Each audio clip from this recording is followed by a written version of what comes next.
At Sebring, Bill Sweedler had contact with the number 4 Corvette a few laps ago, and that was not good news, but this is much worse news, I should say. He's moved the wall on the impact. Turn 14, I believe, is what you said. And Johnny, you are so faster there. You are, that is in flat and fifth, and in that area where you hit the wall, you are selecting 6th gear. And the thing that you wonder is, did that contact, hurt a tire? Did he cut a tire through that area? We have not seen yet, but I can just tell you, that is one of the fastest parts on the racetrack. Well, awful place to hit. And the contact was to the right rear. You know what? If there's no one behind him, that's a tire. Or something failing. Oh, something failed. I can't say that it was a tire, but something failed right in the middle of that corner, and that's where the impact was. And you can't help but wonder, because once again, the contact was to the right rear, and something on the right failed. That's why the car snapped so quickly. So Bill Sweedler, big impact. He is out of the car. That is good news. Talking to the safety officials, he's looking over what's left of that Ferrari. They will take him to medical. It looks like the fire bottle may have gone off as well. You see the white powder on his suit. He is angry, and he's checking out his car because he doesn't know what happened. His car's going to have to go to triage, though, if he goes to medical. That car was so pretty. Townsend Bell was just saying all week what a joy it is and how well Bill's been doing. This is a tap from earlier, And it wouldn't be uncommon for a little cut to then turn into something that was major, and it happens on the right rear. Yep. And you know what? Whether, it was a tire could have failed, or it could have, damaged the toe link, anything. But you are hauling. On board again. And brakes. Boom. We've all felt that, and I got to tell you, that's not Forza. That when you have a big one like that, you have no idea how much pain that puts in your body. But also, go back to pre-Hans days, okay? Oh. You might not make it out of that one, and certainly, I think all three of us have bent steering wheels before, but that's what we call a big one. Great to see Bill Sweedler out of the car. Obviously not happy, but good to see him climb out under his own power and walking. He will have a trip to medical, and they will check him over, but you see him shaking his head saying, I cannot believe it. And of course the problem is, like you said, Johnny, he may not even know what have happened. It happened so quickly. So he'll climb into emergency 1, the Porsche Cayenne, and we'll take another break. And as we do, we'll look at some more history from the Mobil 1 12 Hours of Sebring. In 2004, the American Le Mans Series debuted 4 new classes at the Sebring 12-Hour, but the winner had a familiar look. For the 5th straight year, an Audi R8 claimed the top prize. This time, though, it was a battle of privateers as Audi Sport UK beat out champion Audi of the United States as R8 swept the top 3 podium positions once again.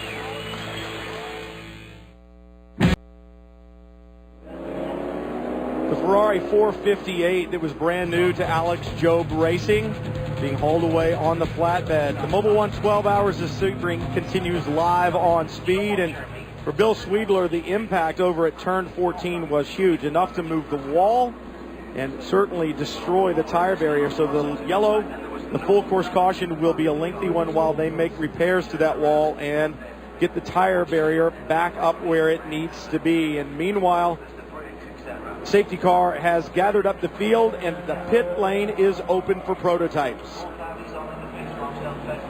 Both P1 and P2 cars, LMP Challenge cars, can come to pit road, and they are electing to do so. The number 1 Audi, Marcel Fessler behind the wheel, is in, and he is on the marks. Marcel Fessler actually got out of the marks just a little bit here. He's a little bit closer to the wall on the right-hand side of the car than he has been most of the day. You can't even see the tape on the ground from where he's covering it up. If you look behind him, Alan McNish perfectly in the box. So it's a little bit tight for the number 1 crew. Betzler will stay in the car. Gave him a fresh drink bottle. He's getting 4 new Michelin tires. The sun set. The track's conditions changes, and it's faster just to take on all new tires than it is to adjust the pressures individually. The team, though, not taking any chances. They are going to go ahead and start taping up some of this floor to the under tray of the car just to make sure it's not bouncing so that it doesn't rub off, and that they'll pass tech and they'll have the maximum width that they can have left on the bottom of that car. The number 2 already back out. Number 1 not taking any chances. Well, they put that Bear Bond on, which is like mega duct tape, and they're going to see if that will hold it on. It'll be interesting to see if it has the strength to do so with the speed at which this car goes down the straightaway and the aerodynamic forces that are on it. So they're trying to do what they can do to get that taken care of, and this is the time to do it. They needed that caution. You and I were talking in a break, and I said, they're going to have to fix that at some point in time. And, Johnny, you said they're waiting for a full-course caution. They have it right now. And it was the right time to do it. You throw that Bear Bond, which, interestingly enough, was invented by one of the Corvette crew members in about 2003, 2004. He came up with the idea. Big thing of duct tape, super sticky, called a Bear Bond. Yeah, and it is amazing stuff. Now, Fessler back underway. Did you run with him? We first saw him in the American Le Mans Series. We saw him in a Corvette. We've seen him with Audi once before, but 2000. I want to say it was 2009. He and I had a great battle at Le Mans that year, and our stints coincided. But just one of the nicest guys in the world, and his career with Corvette would have continued on. He would have been the 3rd guy, and you never know how things are going to go. But then Audi called, and away he went. So and obviously with the success that he's had, obviously a great move for him. Back underway. It's going to take a while to get this cleaned up, and one of the things that these prototypes with the large front tires struggle with is pickup. Now, the tires on this car brand new, so they're not hot. They're not going to get that pickup, but it'll be interesting to see when we restart if they'll have the temperature and pressure. Now the pit lane will be open for the GT class cars, GT and GT Challenge. You see the safety car with the field behind it. Most of the prototypes took that opportunity to come to pit lane. Well, and let's remember that number 4 car right there has not served its stop and hold for 60, and they're not going to be able to do that until the track goes green. So they'll need a good stop, get out in front of everybody, but once that track goes green, they're probably going to have to stop within a lap or 2, stop and hold for 60. Pretending that wasn't going to happen, just talking about pit stops, we're talking with Beth Freda before the race on the grid, and as she was saying, what happens in a race program is Corvette have been able to, over the time, they know they've got the car sorted. They can work on the synchronicity of the timing of the pit stops and what everyone does. Viper, they're just working on trying to get the car going. They haven't even got around to really analyzing in the same in-depth way that Corvette have on the time and motion studies on their pit stop between the mechanics, like they do in NASCAR. So, man for man, second for second, the money would be on Corvette in a drop-dead rush in the pit lane. In pit lane, yes, but I got to tell you that Viper's been looking really good on the racetrack. And to bring up one thing, and Justin, you can verify this. My very first race with Corvette was 2001, the 24 Hours of Daytona, and program manager Doug Feehan said, "I've got 3 things for you. These are my rules. Don't hit anybody, don't break anything, and stay on the racetrack. And if you do that, good things happen." And we see what Viper's doing right now. They aren't hitting anything, they're not breaking anything, and they're staying on the racetrack. GT cars coming for their pit stops. We talk about the athleticism of the drivers, and you talk about how important the pit stops are. The crew members, take a look at this Audi pit stop. Talk about athleticism. Check that out. Never missed a beat. He looked like a running back leaping over a lineman in the NFL. GT cars are in, and the Viper is to his marks. Yeah, well, this Viper pit stop seems to be going absolutely to plan. Just pulled a chair off from the front windscreen, so they've got an absolutely clean front windscreen now. Just strapping a driver on board. And now the tyres are going on, and let's go to Chris. Well, Andrew, the 4 car in, leading GT right now, but once we go back to green, this car will have to come back to pit lane with Ellie Gavin behind the wheel at that point in time to serve that stop plus 60. It's going to be interesting to see, are the Corvette guys still going to try to do that lightning fast pit stop they're known for? Are they going to take an extra beat here because maybe they don't need that track position because they're going to come back to pit lane? But no, this team, they are just flying with this pit stop. Fuel, tires, typically tires done with this team in about 8 seconds. And once again, I'm going to jump behind the wall now and see if I can get Richard Westbrook, who still has his helmet on. But this team, they have fought back from a lap and a half down when they had that electrical issue underneath the dash. They had to cut the wire on that electrical issue, and really essentially what it does is a little bit of driver data that the drivers aren't able to see that is pertains to the traction control system. So no real performance issue with this car since they've cut that wire. But Richard Westbrook now has his helmet off. And Richard, you guys have been fighting back all day, a lap and a half down. You finally get the lead, but then that penalty. How gutted were you when you got that penalty? Which penalty? Did I just get a penalty? The car's going to have to come back in for a stop plus 60. Why? What for? For the contact with the 23 car. Oh, that's just ridiculous. I mean, Paul's got to have a chat with himself in the race control because he's killing the racing. The guy actually waved me through. I was fully alongside him, and he turned in on me. I mean, what more can I do? There was blue flags waved. I can't do anything else, and he gives me a stop and go for that. He needs to have a chat with himself because he's killing the racing out there, and that was not my fault. Well, obviously, Richard Westbrook not happy about that penalty. The team hadn't even told him yet. Andrew? Well, there's a problem down here with the Viper. They've changed the front, I would call it bonnet, of course, in English, but you know what I mean. And they've put another one on, but now they're racer taping that down. So obviously that bonnet is not fitting very well. They've been here all a couple of minutes now trying to sort this out. And now it's got all the racer tape that's all got tangled up in itself. But finally they're getting this on. They've done the one side. I guess they're going to do the other. And we've got... you can hear the roar of the V10 as it goes away. But that cost them... well, luckily it was under the caution, but obviously cost them a little bit of time. Well, it's like you said, luckily it was under caution, so they'll get back out and they'll try to charge back to the front. That's the time to do it, especially when you know that the 4 car is going to have to serve a penalty. Field streaming back out, it'll get gathered back up, and the safety workers have done a marvelous job with repairing the wall over in turn 14. I would expect we'll be back to green flag racing before long here at the 61st running of the Mobil 1 12 Hours of Sebring. And when we do, we'll bring it to you right here live on Speed.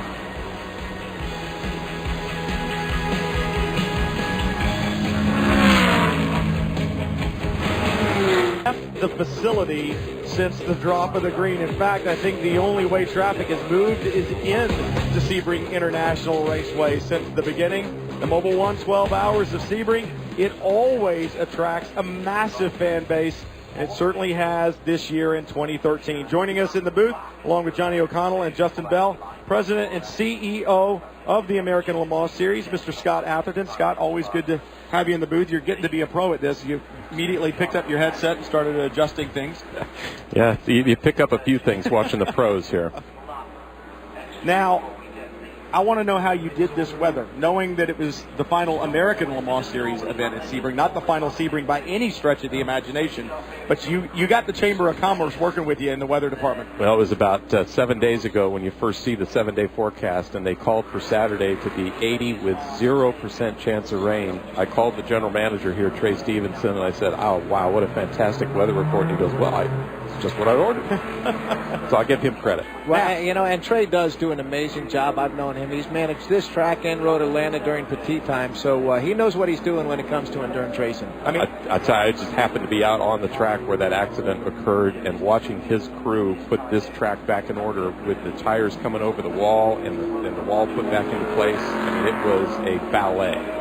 You just got from there to here. Yeah. I mean, that time, well done. Yeah, they got it done quickly. Now, while we're still under full course caution, it gives us a chance to talk about the future. We said the last American Le Mans Series event here, but for sports car fans out there, they're very well aware of the merger that happened back in 2012 and how it will come together in 2014, but they may not be aware of all the details that go with it. I've been so impressed with how the IMSA and ALMS staff has worked with the Rolex Sports Car Series staff, and Scott Elkins in particular, and how they're melding all of this together. The reveal the other day gave us the new moniker for the series, and really, I think, continues to give everybody hope as to what the future will be. Well, you hit the example with Scott Elkins. He has a peer on the Grand Am side, Richard Buck. I've been working stitched at the hip with Ed Bennett. David Pettit is on the marketing side, Ed Triolo on ALMS. Between all of us, we're literally working hand in hand, side by side. It's a genuine cooperation. I'm not exaggerating. Most people think, come on, tell me the truth. How's it really going? That's how it's really going. And you're right. United Sports Car Racing will be back here. This will be round number 2 in 2014, coming out of the 24 Hours of Daytona, the Rolex 24. So it's a spectacular schedule. That's the next thing to come. We've got 2 down, 2 to go. Well, the American Le Mans Series, the tagline has been there for a long time for the fans. We've kind of moved it over and replaced it with some others, but it always has been for the fans. And I think the people at home would be interested to know just where the name came from. Great question. And we did have a fan contest that was all about naming the future. That was the name of the sweepstakes we did. And there was one of the applicants that put in the name United Sports Car Racing. And this was part of many names that were considered. And, we vetted them all, as well as logos and color palettes and all the details that go with it. And in the end, it was the unanimous choice by many, many. We had a SME agency out of New York City that helped us in this process, and I'm very pleased with the results. Well, it just continues to show that fan support and their ideas and their thoughts and their opinions are listened to. Absolutely. Yeah, what was amazing was the amount of feedback we got. It was well beyond anything we expected. I think the other good news coming out of Thursday, in addition to the United Sports Car, the brand, the logo, was the news that IMSA continues as the sole sanctioning body for all of our racing activities. And where some may think that that's, not well received by folks affiliated with Grand Am, it's actually the opposite. Many of them had the suggestion, let's take it all to IMSA. Well, I think the other relationship that is important is the ongoing ACO relationship. We were able to announce that yesterday, and again, I think there are some people always trying to describe the glass as half empty, and many thought that the merger would mean the end of our link to ACO and to the 24 Hours of Le Mans, and in fact, it's the opposite. We've actually bolstered that relationship, and it's stronger than ever. Well, thanks for joining us, Scott. We're about to go back to green, and I know it's going to get exciting. You're welcome to stay here and watch, and you hear green, green, green, and look at the stack up there in 17. Looks like a couple of cars not being able to get on the throttle in time, and we are back racing, and there is a gaggle of prototypes heading down into turn 1. And McNish getting to the front there. Very critical, because once he gets to the lead, he can throw down 4 or 5 laps with no traffic, try to open up a little bit of a gap to Fassler. Well, and the other thing that's critical, we talked earlier about the large tires on the prototypes up front. The Audis have them, the Rebellions have them. It takes a while to get temperature, and as the sun begins to set, the ambient temperature is coming down. So as the track temperature, it's getting to be that time of day where you've got to make decisions on what compound tire you're going to be running. They're not quite in sync pro though. The track temperature, the ambient, because of, especially on the old concrete here, it holds the temperature for longer than a normal traditional track would do. So we tend to find the track retains grip a little longer than the ambient. But certainly out front from McNish, that is rare clean air. Lucas Luhr going through there on the inside, very nice. That was an example of wonderful cooperation between two cars. I was just going to say, 2 professionals working together, being completely aware where the other is, and understanding that we've still got 3 hours and 52 minutes left to do battle. And Lucas Luhr very well aware of the problems that Klaus Graf has had twice today, and does not want to fall or go afoul of the rules again, I should say. So he was going to make sure he was nice and clean as he worked past Frankie Chang in the number 13 from Rebellion. Well, I guarantee, Brian, also, every team manager is going to their drivers before they get in the car and saying, hey, listen, no contact. You're going to, make your move, make it clean, but we can't have any contact because that 60 seconds sitting in the pits is going to murder us. And we just saw there the intense glare of the windscreen on the Audi there with number 1 with Marcel Fassler at the wheel. And great thing is they just had a pit stop under yellow, so they pulled off the old tear off, so they have the cleanest windshield that they can. Is it windscreen or windshield in your place? I don't know. It's windshield? Windshield's fine. It's a windshield in America. It's a windscreen. And that's important, but that light starts to get very blind. But remember, this isn't World Rally.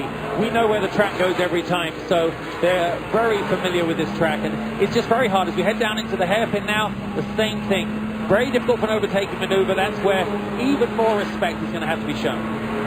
The sun will continue to drop a little bit lower and a little bit lower. Just a great battle here again. You see Fassler getting by, and now he's got clear sailing to try to run down McNish. One of the cool things, you know what? These drivers, there's the 4 car, serving its 60-second penalty for the contact with a 23 Sweedler. This is killing them. A lot of frustration there. And that's that 60 seconds that seems like 5 minutes to the driver as he sits there. Also saw the drink tube.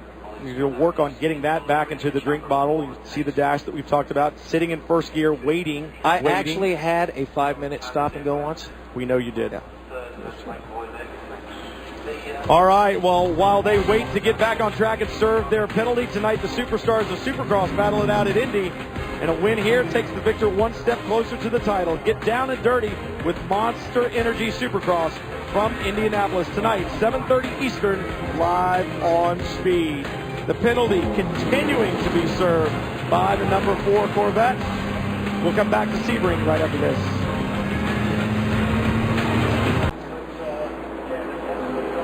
About 35 minutes from sunset here at Sebring International Raceways. We welcome you back to Speed's live coverage of the 61st annual Mobile One 12 Hours of Sebring. I'm Bob Varsha with Calvin Fish and Dorsey Schrader. We're watching the battle in GTC for the class lead. Sean Edwards and Nelson Kanash. Kanash fresh off his GX class victory at the Daytona 24-hour race. Great to see the Flying Lizard team competing in this category for this year.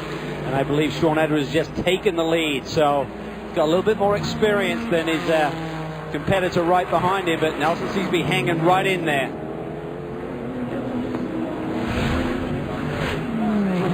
Here we go. This is exiting turn 1, it looks like. Just drops a wheel there, and Edwards pounces down the inside. Nice clean pass. Yeah, nothing, no defense against that. When you drop those wheels off, knew he was sitting duck and just let it happen. It's the right thing to do, particularly this time of night. Racetrack's a bit slippery right now, but it's going to gain grip as the sun goes down. Right now, it's hard to see. Yeah, those temperatures are going to drop. The engines are going to perform a little bit better. Track temperature will come down, and you may see some of these classes, not the challenge classes, but the other classes, change to some softer tire compounds for the evening hours. The light is just gorgeous at this time of day for television cameras, but boy, is it a challenge to the drivers in these cars as they turn right here onto that west-facing back straightaway. You go 45 minutes to an hour and you really can't see anything. You're putting your hands up in front of your visor. Sometimes you got tape on your windscreen or whatever, but I mean, it doesn't make any difference. You're going 4 times a lap, smacking the Florida sun. You can see it right there, shining across the tops of these cars. See the shadows there. And they call it Sunset Bend for a reason. Turn 17. It's a tricky enough corner at the best of times, let alone right now when you can't see anything. Maybe it's better though. You can't see the bumps. Well, half the time I did it with my eyes closed. That's right. Difference. That bridge is the paddock entrance here at Sebring.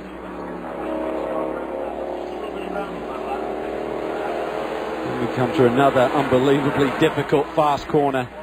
2 of the most difficult fast corners, I believe, in all of motorsports, Dorsey. This one being blind, bumpy as well, and 17 though is something else. Well, I mean, for the prototypes, I mean, that corner is, turn 1 is over 3 Gs, 3.5 Gs. You can't see around it because of that concrete wall till you're inside.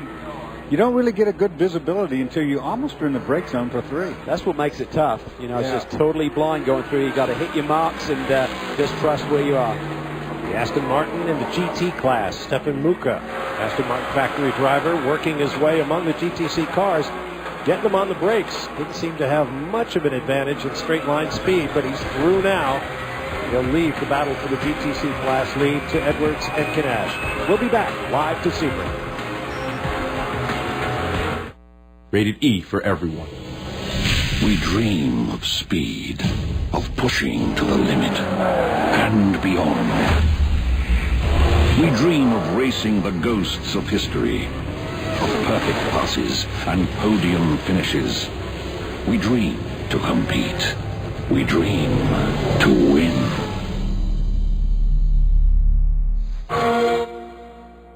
Xbox 360, starting at $99.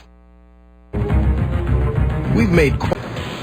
We're back at the 61st running of the Mobil 1 12 hours of Sebring, where there is just over 3.5 hours of racing still to unfold. But unfortunately for the IMSA family, they are one man short here this weekend. Ron Sharp, who has been with IMSA since virtually the beginning, is at home recovering from throat cancer. But because it is such a family atmosphere, IMSA went ahead and made sure that he was here in spirit, and they have this cardboard cut out of him. So Ron, I know you're at home watching. There's still a lot of good racing, and we wish you well. Ron Sharp, a guy I've known for my entire life. I've raced with him. He was the very first car I ever ran into. Not on purpose. Sorry, Ron. That is a distinction to take with you through life. Now let's get back down to the pit lane and Andrew Marriott. Well, Wolfgang, your cars are running almost nose to tail again. You have to ask you, are there any team orders, or are you allowing them just to race each other? They're racing. I mean, that's what we always do. And, I mean, you have seen that we let them race from the very beginning. They have been always very close together. And until now, we have no technical issues. I'm happy about that. And I hope we can continue like that. What was the situation where the under tray seems to be flapping a bit? Yeah, I think the car was driving over something, and it broke a little bit on bodywork and on the right side underfloor, but they could fix it at the pit stop. Last night you made a very good presentation about all the successes that Audi have had here with the new technology. It looks as if you might write another chapter here. Yeah, I mean, it would be nice if we could do our last race at present, and the very first one with a hybrid car in the United States, if we could end up with a victory. But it's still some hours to go. Can we expect to see Audi R8s racing at Sebring next year with the new United Series? Would you like Audi R8s to race here? I think if it works out, why not? I mean, it would be nice if they could be a part of the series. Thank you very much, Wolfgang. Thank you. Well, you talk about the racing resume of the Audis here at Sebring, over at the 24 Hours of Le Mans. A lot of it goes directly back to that man, Dr. Wolfgang Ulrich. He has had quite a career with Audi. Boy, oh boy, they have just been a juggernaut in this prototype division for the last decade or more. And as Andrew said, they could rewrite another chapter of their Sebring history book here this weekend. Just phenomenal success, bringing new technologies and immediately succeeding against the toughest of competition. Obviously this year with the petrol-powered cars it was going to be a slightly easier task, but even so this racetrack is enough of a challenge without the competition Even though he says there's some hours to go and everybody knew coming in that Audi had this well in hand, when he says that, he's being sincere. There are hours to go, and anything can, and it does happen in this sport. Shadow's growing long. Many of the corners already completely enveloped in shadow. There's the long back straightaway into the most aptly named corner in all of motorsports, Sunset Bend here at Sebring. Some of the prettiest sunsets you'll ever see. Ours is coming, and then we'll race into the night. In 2005, an American entry from champion Audi gave the R8 a 6th consecutive win in what would be the kickoff to the R8's farewell tour of the American Le Mans Series. Marco Werner and J.J. Leto claimed their 2nd wins, while Tom Christensen grabbed his 3rd. Aston Martin Racing entered the scene in GT1 and ended Corvette's 3-year win streak in class after Johnny O'Connell went for a wild ride after a brake disc exploded. And Darren Turner, David Brabham, and Stefan Ortelli each won a Sebring class for the first time. We're back live with Speed's live coverage of the Mobil 1 12 Hours of Sebring. You see the 56 BMW Z4 that led the GT class at one point. But the car was brought to the pit lane with a left front problem, and it looks like there's a broken suspension. Yeah, look at the spring right there. It's all part of the top. The top part of the strut has come completely loose. This whole area here should be straight. Jamie Howe is there. John Edwards will sit in the car while the work is done. He came onto the radio very calmly, just like he'd been doing this forever, saying that he felt it great. Brought the car in, the crew built it, they put it up on the jacks, taking their time to get this sorted. Don't want to lose any time by making any mistakes. As this is one of the great move action by the Chrysler that's in the car right now. But nonetheless, the team's going to finish up this work on pit lane. You see the crew led by Jim Prescott getting to work right now. they're not 100% familiar with this car. They haven't had it that long, but they did go to Germany and build these cars from the ground up so that the time will be compressed when they came into the state. Still learning this car, but they are going to be sitting on pit lane for a while. Well, they may be able to change that strut relatively quickly, but the irony is they would prefer to run a double A-arm front suspension, and they actually built these chassis with the ability to switch over to that. They're looking for a homologation from the ACO to be able to do that, but obviously around these bumps here at Sebring has created a problem. It's what I said at the beginning of the show, how this absolutely beats the driveline to death. That looked like a broken strut, really, is what happened. The strut tower was still intact. They took it out from there, but the strut rod was bent. So maybe a relatively quick fix. Yeah, being that part, it could take off and just put a new one on and be all right. But boy, it shows you how rough it is around this racetrack. We did have the top 6 cars in GT all on the same lap. I'm assuming it will drop to 5 as long as the 56 sits where it is. Just got to keep working hard and stay in the game. That's where the experience came. They got that stop and hold penalty for something that happened during their pit stop. I understand there's a water bottle infraction during refueling, which I don't quite understand, because I believe that was acceptable for a driver race to be assisted during a stop. So I don't quite have clarification on why they got that penalty a couple of hours ago, but here we go. He's got to try and keep digging deep and try and score points here today. Would you like to do this with like 3 other cars around? You're turning in turn 17 at 160 miles an hour with cars all around you. Oops, I saw brake lights flash on the car about a car length ahead of me at 160 miles an hour. I drive my motorhome for my own. Jonathan Bomarito behind the wheel of the second of the Vipers. They had some drama shearing the rear wheel studs on the left corner earlier in this race, otherwise they could have been really a factor. Bomarito has been doing a tremendous job for this SRT team. That's another track attributed failure, I would say, with wheel studs snapping. This action taking place about 14 seconds behind the class leader, Matteo Malicelli, in the Ferrari from Risi Competizione. Maxime Martin doing a brilliant job on debut for RLL here today, and closely followed by Brian Sellers. The Falcon Porsche has been quick here today. This is a little bit of a surprise looking at their testing pace, doing a great job. Yeah, they've been a stealth car in class, just hanging around and hanging around, not doing a lot of leading, but right there, which is what you want to do all the way to the end when you can attack for your shot at winning the 12 Hours of Sebring. Franchitti.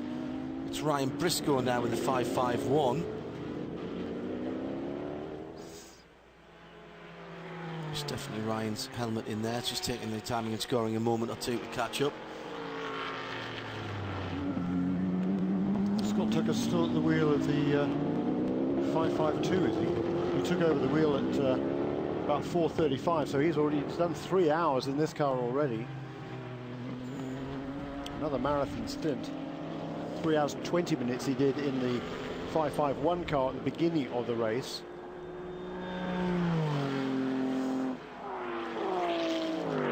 Lucas Lure into the pits with car number 6 in 4th place. Of course, if you're watching and listening in Europe, ACO style sports car racing coming to a circuit near you. Well, if you're in the UK, Silverstone. At a month's time, we've got the ELMS on the Saturday and the WEC on the Sunday for a super racing weekend, super endurance weekend. And hello to Caroline Elliott and Ethan watching in Silverstone. Could open the windows and listen to the racetrack from where you guys are. Glad to hear that you're enjoying the coverage from Sebring here of the first round of the American Le Mans Series 2013. All live on the ALMS.com, and of course to viewers in Europe on Motors TV among our syndications. Seems we've got a big European audience, judging by the tweets, the texts and the emails at Specutainment, at Jeremy Shaw Racer. Still haven't found out which car Scott Tucker is registered for points in, and I fired a couple of emails off and I haven't had anything back yet. I'll let you know as soon as I get the word. We normally get a bulletin through on it has to be declared before qualifying, Jeremy, doesn't it? If I'm right? Yes. I think actually, yes. I'm sure it does. Pit stops for the leaders now also in PC.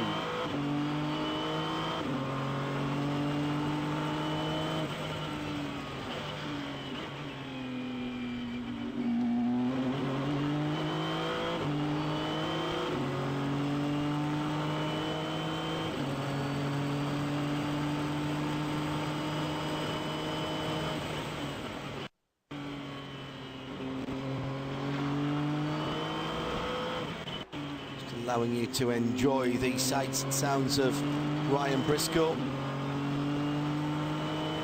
in the 551.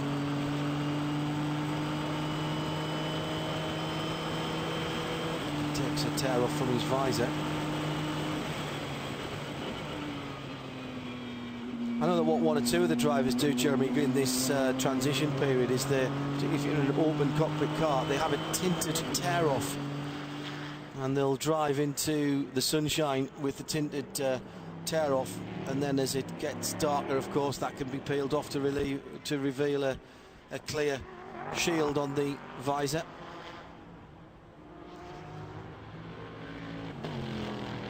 There is the Core Autosport car. John Bennett has taken the wheel of that car again. That was leading before this pit stop with Mark Wilkins. The scoring shows it's John Bennett who has taken over at the wheel.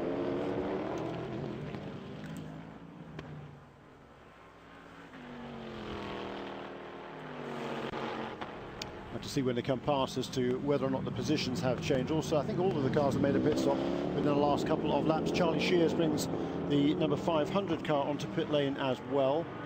He is now 5th place in the class and a lap down to the other at least 3, if not 4. 05 is the leader, or was before the pit stops. Number 8 in 2nd place, number 52 in 3rd, number 9 Alex Popow in the RSR car in 4th place. Fastest lap of the race, Jeremy, so far, overall? Very early on by Tom Christensen, 1:44.870. Okay.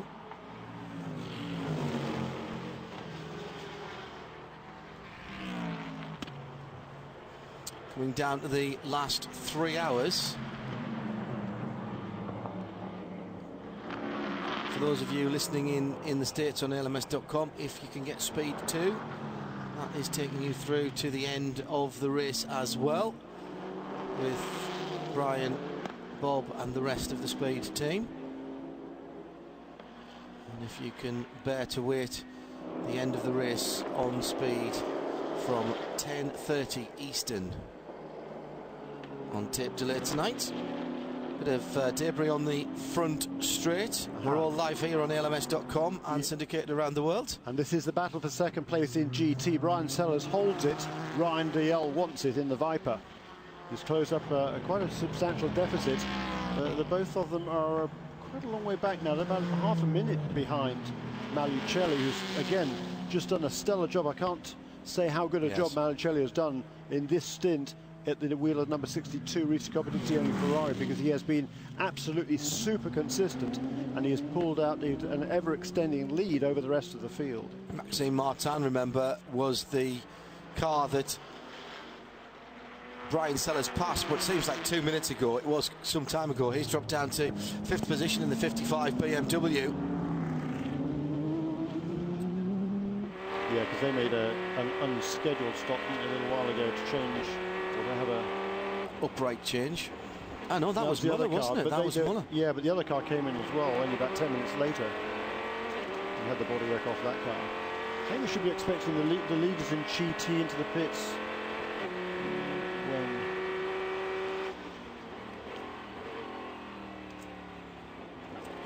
probably another 10-15 minutes. Once again, the guys who do the balance of performance. Everybody worried about the Viper with the big engine. We have had big engine GT cars in the past, including the Viper. It's only relatively recently that was pulled down, the engine capacity.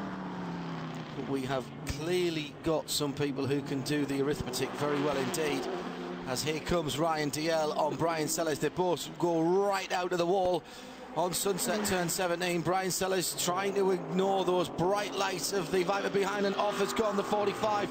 This is the 4th in GTC. Nelson Canashe, Flying Lizard Motorsport, number 45. Now, that looks like he's okay. He's rejoined the track. A little bit of dirt on the tyres. You'll have to be careful for a couple of corners. Don't lean on it too much, Nelson.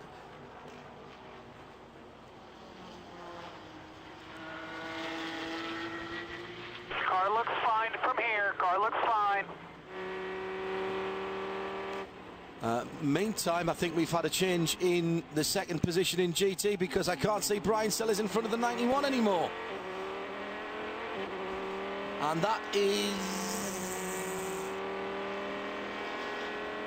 So that is a new second position for Ryan DL, because we have a Viper in elegant isolation, and there is the Volkmann Tyres car, got caught up behind Dirk Muller in the recovering BMW. That's the one, the white one, that had the front strut issue. So we were watching one Porsche have an issue and the other one lost a position. Brian Sellers then down to third, Ryan DL up to second.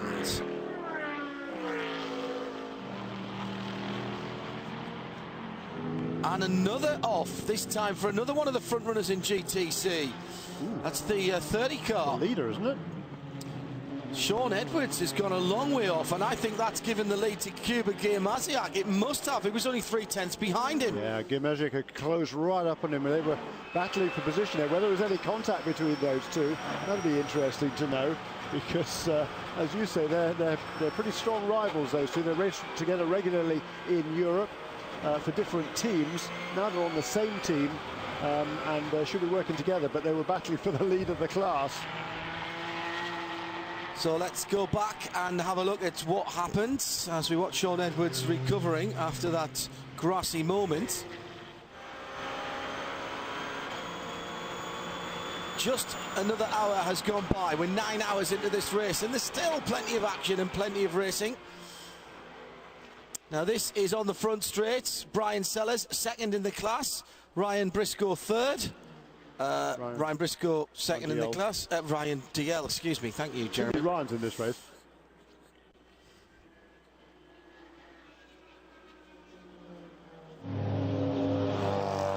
And Brian Sellers has brought the number 17 to pit road. This is a couple of laps early. The reason being, Brian radioed back to the team and said he had a massive cramp in his cab, so they went ahead to get him out of the car. He had done a double stint. Nick Tandy now behind the wheel of the car. Wolf Hensler up on the wall recording the pit stop. This team has worked tirelessly to improve their pit stops. It got them a lot of track position last year. It's doing the same today. Yeah, smart move. Still in good shape, those guys. They've been getting good mileage out of the Porsche engine. That might only drop them. Well, drop them behind Ollie Gavin, won't it, probably? Yeah, and we've got just about 3 hours to go in this race, so if there's no more yellows, they'll just about be able to make it on 2 more pit stops. So I think good timing there. Brian, if he was, whoa, big lock up there for Nick Tandy into turn 3, and if Brian was sort of struggling a little bit at the wheel of that car, he did well to hang on. I think they can make it from here now without having to make an additional pit stop. So even though they came in a little bit early, I don't think it will disadvantage them in the long run at all.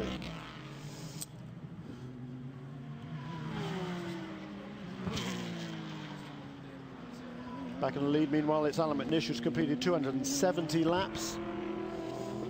He leads Marcel Fessler by about 10 seconds, 10.055 as he comes across the line. Thank you, Marcel.